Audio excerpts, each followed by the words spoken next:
हाय दोस्तों, मैं विवेक दीप ट्यूटोरियल के इस ऑनलाइन चैनल पे आप लोगों का स्वागत करता हूं। जैसा कि हम लोग का डी ब्लॉक एलिमेंट पढ़ रहे थे, तो डी ब्लॉक एलिमेंट का करीब 7 लेक्चर यूट्यूब पे अपलोड किया जा चुका है।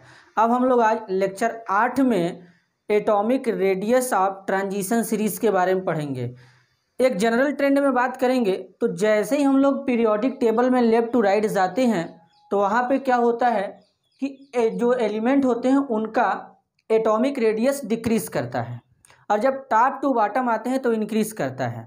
लेकिन डी ब्लॉक एलिमेंट में जो एटॉमिक रेडियस होता है वो पहले स्लोली डिक्रीज करता है, उसके बाद कांस्टेंट होता है, उसके बाद अचानक से इंक्रीज कर जाता है। तो इनके पीछे का ट्रेंड हम लोग आज समझेंगे। तो पहले मैं उसको बना देता हूँ। ये हो जाएगा, इधर हमारा आर और इधर हमारा जेड रहेगा, ठीक। अब इसके बाद यहाँ पे ऐसे बनेगा, यहाँ पे हमारा स्कैंडियम, टाइटेनियम, वैनाडियम हो जाएगा, और यहाँ पे आयरन, कोबाल्ट, निकल, कॉपर, जिंक हो जाएगा। अब ये हमारा हो गया।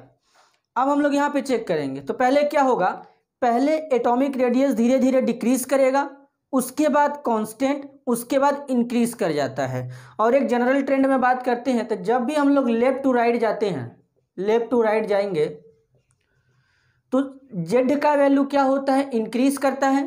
तो यहाँ पे रेडियस क्या करता है, डिक्रीज करता है। लेकिन इसके केस में ऐसा नहीं होता। तो इसके पीछे का रीज़न हम लोग क्या समझेंगे कि 3D सीरीज में लेफ्ट टू राइट, या फिर हम यहां पर लिख सकते हैं ट्रांजिशन सीरीज में लेफ्ट टू राइट जाने पर एटॉमिक रेडियस पहले धीरे धीरे डिक्रीज करता है, देन कांस्टेंट होता है, और उसके बाद इंक्रीज कर जाता है। तो पहले इसको समझिए, जब भी ट्रांजिशन सीरीज में हम लोग चलते हैं लेफ्ट टू राइट तो एटॉमिक रेडियस हमारा धीरे धीरे क्या होगा, घटेगा, उसके बाद क्या होगा, कांस्टेंट होगा, और उसके बाद बढ़ जाता है। यानी यहाँ से यहाँ हम लोग आएंगे, जब ऐसे चलेंगे तो एटॉमिक रेडियस पहले क्या होगा, धीरे धीरे हमारा घटेगा, उसके बाद कांस्टेंट रहेगा, उसके बाद इंक्रीज कर जाएगा। तो इसके पीछे का हम लोग रीज़न समझते हैं, क्योंकि जैसे ही हम लोग किसी भी पीरियड में बात करेंगे, अगर लेफ्ट टू राइट चलेंगे तो साइज क्या होगा, हमेशा साइज हमारा क्या होता है, रेडियस डिक्रीज करता है। लेकिन इनके केस में ऐसा क्यों होता है, अब हम लोग समझेंगे।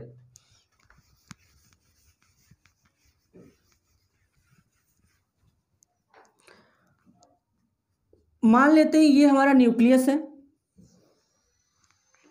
अब ये हमारा 4s सबसेल है, और ये 4s के बाहर हमारा है डी सबसेल, जिसको हम लोग लिखते हैं n-1 डी सबसेल लिखते हैं। अब जब हम लोग लेफ्ट टू राइट चलेंगे, स्कैंडियम से जिंक तक चलेंगे, तो इसका कॉन्फ़िगरेशन होता है 3d1 4s2, इसका होता है 3d10 4s2, ठीक। अब लेफ्ट टू राइट चलेंगे तो यहाँ पे हमारा Z का वैल्यू इंक्रीज करेगा, यानी प्रोटॉन इंक्रीज करेगा, साथ ही साथ इलेक्ट्रॉन भी इंक्रीज करेगा। यानी दोनों फैक्टर एक दूसरे के अपोजिट हैं। यहाँ पे पहली बात प्रोटॉन इंक्रीज किया तो इलेक्ट्रॉन इंक्रीज किया, यानी जैसे हमारा यहाँ पे न्यूक्लियस में प्रोटॉन इंक्रीज करेगा तो ये न्यूक्लियस का अट्रैक्शन लास्ट वाले इलेक्ट्रॉन पे क्या होगा, ज़्यादा होगा, यानी न्यूक्लियस इस इलेक्ट्रॉन को अपनी तरफ अट्रैक्ट करेगा, तो साइज क्या हो जाएगा, डिक्रीज कर जाएगा। लेकिन जैसे ही कोई नया इलेक्ट्रॉन n-1 डी सबसेल में इंटर करता है तो यहाँ पे क्या होगा, ये इलेक्ट्रॉन लास्ट वाले इलेक्ट्रॉन पर, यानी ये इलेक्ट्रॉन जब नया इलेक्ट्रॉन n-1 डी सबसेल पे इंटर करेगा तो ये इलेक्ट्रॉन लास्ट वाले इलेक्ट्रॉन पे क्या करेगा, रिपल्सन क्रिएट करेगा, जिसके थ्रू क्या होगा, यानी स्क्रीनिंग का काम करेगा। जो अब इसका अट्रैक्शन इस वाले इलेक्ट्रॉन पे लग रहा था, अब वो थोड़ा कम हो जाएगा धीरे धीरे साइज। तब उसके बाद क्या होगा, इसका अट्रैक्शन इस पे अभी भी बना रहेगा, तो धीरे धीरे साइज क्या होगा, डिक्रीज करेगा।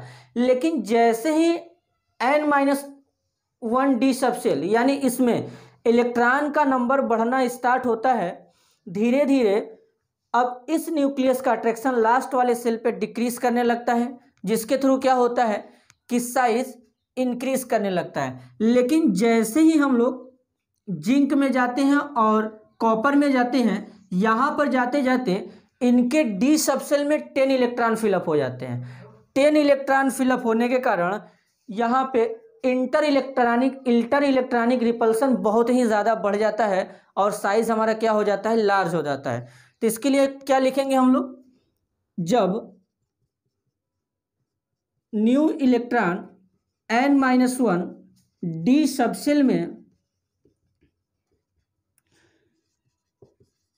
इंटर करता है, तो आउटर मोस्ट सेल के इलेक्ट्रॉन पर स्क्रीनिंग बढ़ जाता है। यानी लास्ट वाले इलेक्ट्रॉन पे स्क्रीनिंग बढ़ जाता है और एक समय ऐसा आता है कि जब n-1 डी सबसेल में जब 10 इलेक्ट्रॉन फिलअप हो जाते हैं जिंक और कॉपर के लिए, तो यहाँ पर इनके बीच रिपल्सन बहुत ही ज़्यादा हो जाता है और ऐसे केस में साइज क्या हो जाता है, बढ़ जाता है।